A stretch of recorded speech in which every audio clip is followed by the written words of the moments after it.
Ikaw ba ay mahilig sa mga sinaunang magic tricks na may kinalaman din sa agham? Kung gayon para sa iyo ang video na ito.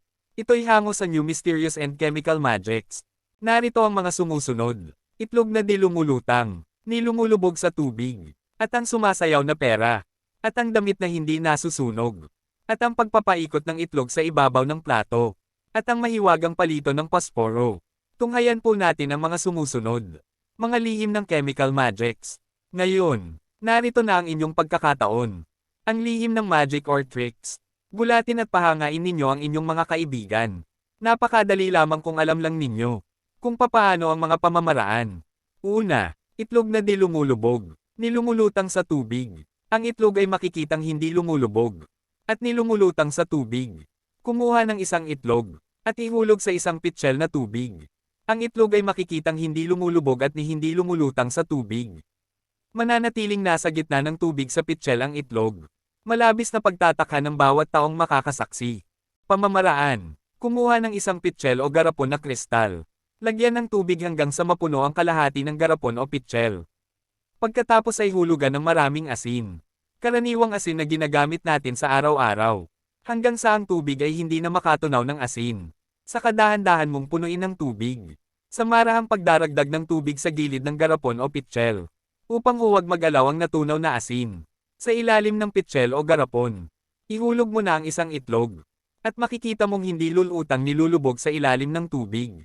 Mananatiling nasa gitna ang itlog. Ikalawa, ang sumasayaw na pera. Kumuha ng isang pera, o 5, o 10, o 25, at ipatong sa bote ng Coca-Cola, na ang lamang Coke ay kalahati. Makikita mong kikilos o sasayaw. Ang perang nakapatong habang hawak mo. Sabaywang ang bote ng Coke. Pamamaraan. Ang init ng inyong kamay. Habang hawak mo ang bote, ay magpapabilis sa paglutang ng gas sa loob ng bote. At sa pagpipilit na makalabas ay magpapagalaw sa perang nakapatong. Ikatlo, damit na hindi nasusunog. Kumuha ng kapirasong tela na linen. At patungan ng sigarilyong may sindi. Magtataka ka at hindi masusunog ang damit. Pamamaraan, lihim mong sapian ng 5 sentimos. O isang metal, sa ilalim na damit na linen. At doon mo ipapatong ang apoy ng sigarilyo.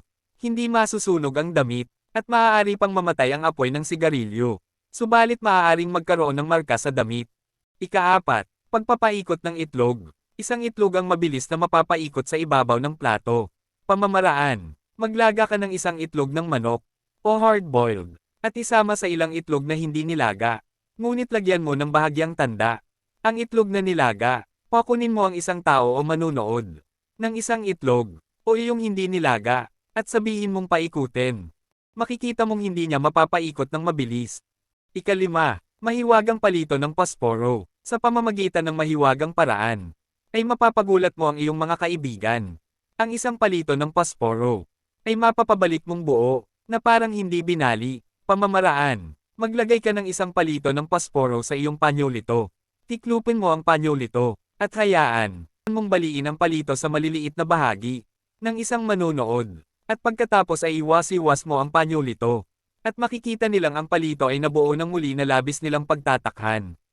Bago mo gawin ang ganitong magic trick, ay lihim kang magsuksok ng isang palito ng pasporo sa isang gilid ng iyong panyo o panyolito.